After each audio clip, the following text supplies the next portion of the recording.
98.98% मत निश्चित रूप से बताता है कि दीदी जाने वाली है और भाजपा आने वाली है।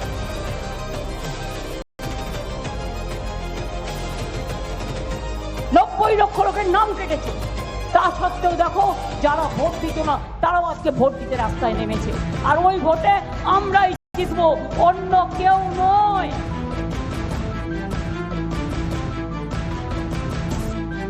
4 मई को नतीजे आने के बाद टीएमसी के गुंडों को बंगाल में छिपने की जगह नहीं मिलेगी।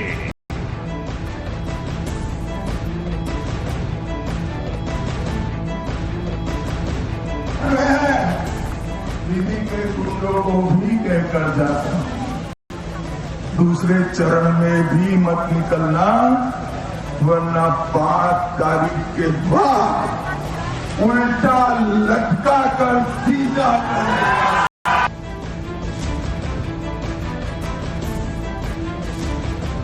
আমি অমিত শাহকে চ্যালেঞ্জ করব, 4 তারিখ কলকাতায় থাকবেন, 12টার পর দেখা হবে।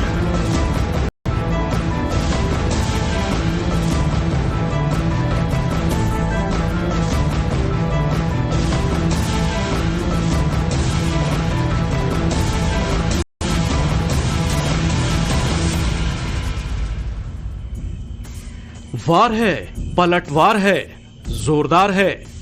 पश्चिम बंगाल की राजनीति में इस बार कुछ ज्यादा ही हवा चल रही है, और हवा भी ऐसी जिसमें हर पार्टी अपने झंडे को सबसे ऊंचा देख रही है।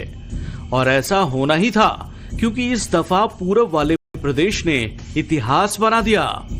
पहले ही चरण में ऐसी वोटिंग की जिसने बंगाल ही नहीं बल्कि पूरे देश का रिकॉर्ड तोड़ दिया है। बंगाल में पहले फेज के लिए 16 जिलों की 152 सीटों पर वोटिंग हुई। पहले चरण में 92.88% मतदान हुए, जो पिछले चुनाव से 10% ज्यादा हैं।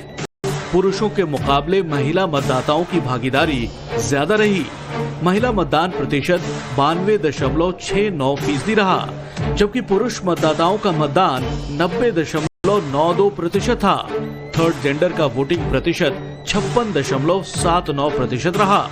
पहले फेज में हुई ऐतिहासिक वोटिंग ने चुनावी मुकाबले को बेहद दिलचस्प बना दिया। बीजेपी इसे भय से भरोसे की जीत बता रही है।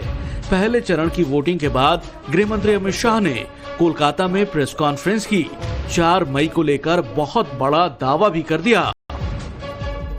मैं स्पष्ट रूप से आपको बताना चाहता हूं, 152 सीटों में से 110 से ज्यादा सीटें भारतीय जनता पार्टी जीतने जा रही है।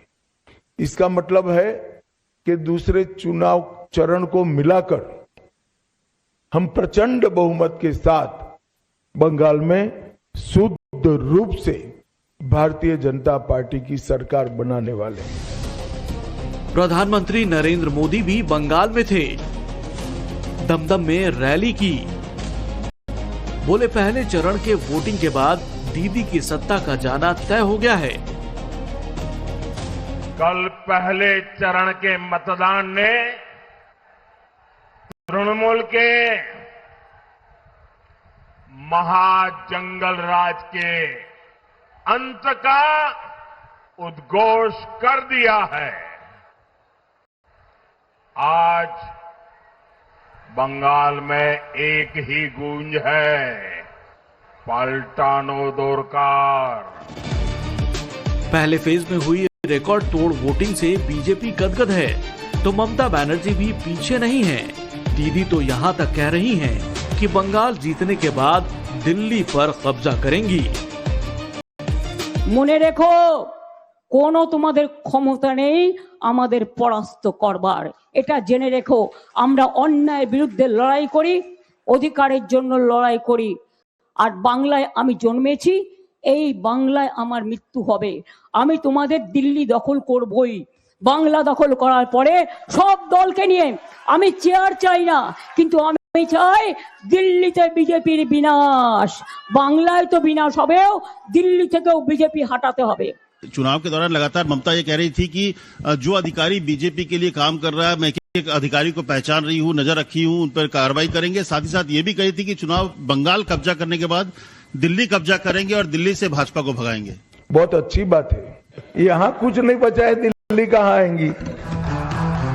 बंगाल में अभी दूसरे चरण का मतदान होना है। 29 अप्रैल को 142 सीटों पर वोटिंग होनी है, लेकिन पहले फेज के बाद ही कोलकाता ही नहीं, दिल्ली तक की सियासत गर्मा चुकी है। 4 मई को लेकर बहस तेज हो चुकी है, क्योंकि ममता बनर्जी ही नहीं, अभिषेक बनर्जी भी 4 मई वाली चुनौती दे चुके हैं।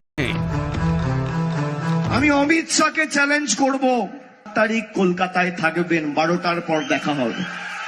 তো আপনার ক্ষমতা, 4 তারিখ দেখা হবে। খেলা তোমরা শুরু করেছো, শেষ তৃণমূল করবে। कोलकाता में अमित शाह अभिषेक बनर्जी को इसी चुनौती पर भी बोले। क्या कहा, जरा वो सुनिए। ये अभिषेक जी की भाषा है, मैं ना इसका जवाब दे सकता हूँ, ना रिस्पॉन्ड कर सकता हूँ। मैं इस तरह की ओछी बातों का जवाब नहीं देता भैया। वो बोलते रहते, समाज में कई प्रकार के लोग होते। पहले फेज की वोटिंग के बाद ही 4 मई को लेकर बहस तेज हो गई। बीजेपी से लेकर टीएमसी तक अपने दावे कर रहे हैं, और इसकी वजह भी है। असल में आजादी के बाद पश्चिम बंगाल में कुल 17 विधानसभा चुनाव हुए हैं और 4 बार सत्ता परिवर्तन हुआ। 3 चुनावों में जब वोटिंग 4.5% से ज्यादा घटी या बढ़ी है, तो सत्ता बदल गई। चौथी बार 2011 में तो सिर्फ 2.4% वोटिंग बढ़ी थी, जब ममता ने लेफ्ट के 34 साल के शासन को खत्म कर दिया था।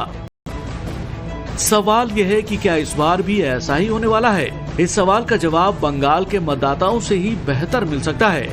लिहाजा मुर्शिदाबाद चलते हैं और बंगाल के वोटर क्या कह रहे हैं वो सुनते हैं। मुर्शिदाबाद की अगर बात करें तो लगभग जो है 93% के आसपास वोट डाले गए। लोगों से बात करेंगे, काफी लोग हैं यहाँ पर मुर्शिदाबाद में। इस बार बहुत सारे लोग बाहर से भी आए हैं, सो इट्स क्वाइट नेचुरल कि ज्यादा होगा। जो लोगों का वोट में नाम हुआ उठा है, तो वो लोग तो वोट डालेगा ही ना, तो इसलिए प्रॉपर वोटिंग हुआ है, तो इसलिए 95% हो गया। और आपको लगता है कि क्योंकि बाहर से भी काफी लोग आए हैं इस बार वोट डालने? नहीं, जो इधर का लोग है वही वोट डाला है। बाहर का लोग क्यों वोट डालेगा? नहीं, जो यहाँ के लोग हैं जो बाहर काम करते हैं, यस, वो लोग इस बार आए हैं वोट डालने। हाँ, तो इसका तो हक है ना वोट डालने का, तो वो लोग आया है, वोट दिया है, इसलिए 95 to 97% हो गया। कोई डर से नहीं, फ्रीली वोट दिया है, इसलिए वोट हुआ है इतने सारे। ठीक है, थैंक यू। दादा, आपने वोट डाला है? हाँ, वोट डाला हूँ। क्या लगता है आपको इस बार इतना हाई जो है बम्पर वोटिंग हुई है, क्या वजह है? एक्चुअली यही तो होना चाहिए था, है ना। हम लोग तो सभी उम्मीद करते हैं कि ऐसा ही वोट होगा, हर वक्त नहीं होता है, ये ठीक नहीं था, बट इस बार हुआ है, यही खुशी की बात है। क्या वजह लगती है आपको, कितना क्योंकि 92% जो है वोटिंग? हाँ, वो निर्वाचन कमीशन ने वो जो है वो ठीक ठाक, सब कुछ ठीक ठाक किया, वो इतना सारे अरेंजमेंट हुआ है। हाँ, तो इसलिए हुआ है। लोग भय डर से डर नहीं है उसमें। जो भी लोग बाहर रहते थे वो सब आए हैं, अपना मतदान दिया है। इसका डर से आए हैं कि अपने वोट नहीं डालेंगे तो नाम कट जाएगा, ऐसा कुछ? हाँ, परिचय श्रमिक जो भी है वो इस शहर की वजह से आए हैं। मैं तो पहली बार देखा, इस बार मुर्शिदाबाद में कोई मरा भी नहीं है। हर बार कोई ना कोई मरता है, इसलिए यहाँ पे इलेक्शन में बहुत अच्छा लगा। इस बार इलेक्शन कुछ अलग ही हुआ। चुनाव आयोग को क्रेडिट देते हैं? एकदम बहुत अच्छा क्रेडिट देना चाहते हैं। वो बहुत अच्छा वोट करवाए। थैंक यू निर्वाचन कमिश्नर को। बंगाल में चुनावी हिंसा का लंबा दौर देखा गया। पंचायत चुनाव से लेकर चुनाव तक हिंसा के बिना चुनाव नामुमकिन माने जाते थे, लेकिन इस बार लोग बेखौफ होकर घरों से निकले। शांतिपूर्ण मतदान सुनिश्चित करने के लिए केंद्रीय सुरक्षा बलों की रिकॉर्ड तोड़ तैनाती की गई। बंगाल चुनाव में इस बार केंद्रीय बलों की 2500 से ज्यादा कंपनियां तैनात की गई, जबकि 2021 के चुनाव में 725 से 1071 कंपनियां तैनात की गई थी।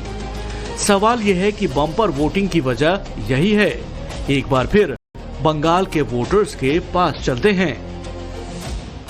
वो कौन कौन से मुद्दे थे जो इस चुनाव में प्रभावी रहे हैं, जनता क्या सोचती है, किन मुद्दों को ख्याल में रखकर पहले चरण में मतदान किया गया है, इस बात को जानने के लिए उत्तर दिनाजपुर में हम मौजूद हैं और यहाँ पर ग्राउंड रियलिटी तमाम लोगों से हम पूछेंगे कि आखिर किन मुद्दों को दिमाग में रखकर इन्होंने वोट किया है। अच्छा, आप लोग कल वोट दिए हैं, क्या क्या मुद्दे दिमाग में थे जिसको लेकर आप लोगों ने मतदान किया है?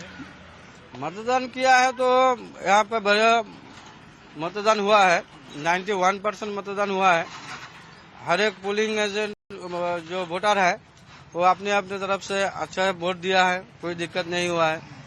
क्या सोचा, क्या मुद्दे थे आप लोगों के जो सोचा आपने कि इस मुद्दे के ऊपर वोट देना चाहिए? हर एक टाइम ऐसा हुआ है कि हम लोग सही तरफ से वोट दे नहीं पाया, बूथ में जा नहीं पाया। इस बार तो एकदम अच्छी तरफ से गया है, अच्छी तरह से वोटिंग किए हैं, कोई दिक्कत नहीं हुआ है। क्या मुद्दे थे जिसके ऊपर लगा बम्पर वोटिंग हुई है इस बार? इस बार तो बम्पर वोटिंग है, मुद्दा एक ही है, मुद्दा दूसरा कुछ नहीं है। परिवर्तन चाहिए बंगाल में, ये जो सरकार चल रही है इसको नहीं चाहिए। बंगाल का इंसान समझ गया, इस बार नया से नया कुछ बढ़िया चाहिए। बंगाल ने एक ही देख लिया, जुमलाबाजी वो सब बहुत देख लिया बंगाल वाला सब नहीं, जुमला में नहीं पड़ेगा। बंगाल चाहता है जो भी हो नया कोई कैंडिडेट आए, नया कोई सीएम अपना बने, जो अपना सबको लेके चले। वोट तो बहुत ही अच्छा हुआ, हम परिवर्तन चाहते थे, परिवर्तन होना जरूरी है, इसलिए वोट बहुत अच्छा हुआ। वोट का परसेंट बढ़ा है, क्या लगता है वो क्या कारण था कि इतना ज्यादा लोगों ने निकल के वोट किया? शायद लोगों का मन में कोई हलचल तो ऐसा पैदा हुआ कि वो डेवलप चाहता है कि दूसरा कोई किसी को नया लाना चाहता है। ये तो आदमी का मन में ही था, ये जिसे सबका पर्सनल बात है। बम्पर वोटिंग में दिनाजपुर, कूच बिहार, बीरभूम और मुर्शिदाबाद जैसे जिले सबसे आगे रहे। भारी मतदान को लेकर राजनीतिक दलों के अलग अलग दावे हैं। बीजेपी इसे बदलाव की लहर बता रही है, जबकि टीएमसी इसे जनता की एकजुटता मान रही है। लेकिन जानकार क्या कह रहे हैं, सुनते हैं। अगर ग्रामीण और सीमावर्ती क्षेत्रों में अधिक मतदान होता है, अधिक भागीदारी होती है, तो ये भारतीय जनता पार्टी के लिए सकारात्मक संकेत है। ये साफ है कि बीजेपी के पक्ष में ध्रुवीकरण व बदलाव की इच्छा लोगों ने जताई है। लेकिन अगर महिलाओं और अल्पसंख्यकों की बड़ी भागीदारी होती है तो यह टीएमसी के लिए सकारात्मक संकेत है। आमतौर पर सियासी गलियारों में भारी मतदान को एंटी इनकम्बेंसी यानी सत्ता विरोधी लहर से जोड़कर देखा जाता है, लेकिन बंगाल का सियासी गणित हमेशा से अलग रहा है। एसआईआर के बाद ये बंगाल में पहला चुनाव है। एसआईआर के तहत करीब 11.63% फर्जी या संदिग्ध मतदाताओं के नाम काटे गए थे। दिलचस्प बात यह है कि जिन सीटों पर सबसे ज्यादा नाम हटाए गए, वहीं सबसे बम्पर वोटिंग हुई, जिसे लेकर बीजेपी और टीएमसी दोनों के अपने दावे हैं।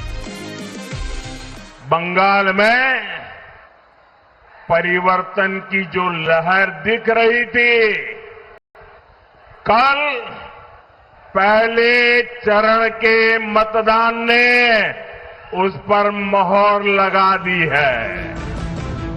बंगाल में अभी चुनावी समर आधा हुआ है। 29 अप्रैल तक सियासी वार पलटवार और मतदाताओं को अपने पाले में करने का दौर जारी रहेगा। मुर्शिदाबाद से पूजा मेहता और उत्तर दिनाजपुर से अभिषेक राज के साथ ब्यूरो रिपोर्ट, टाइम्स नाउ, नव भारत।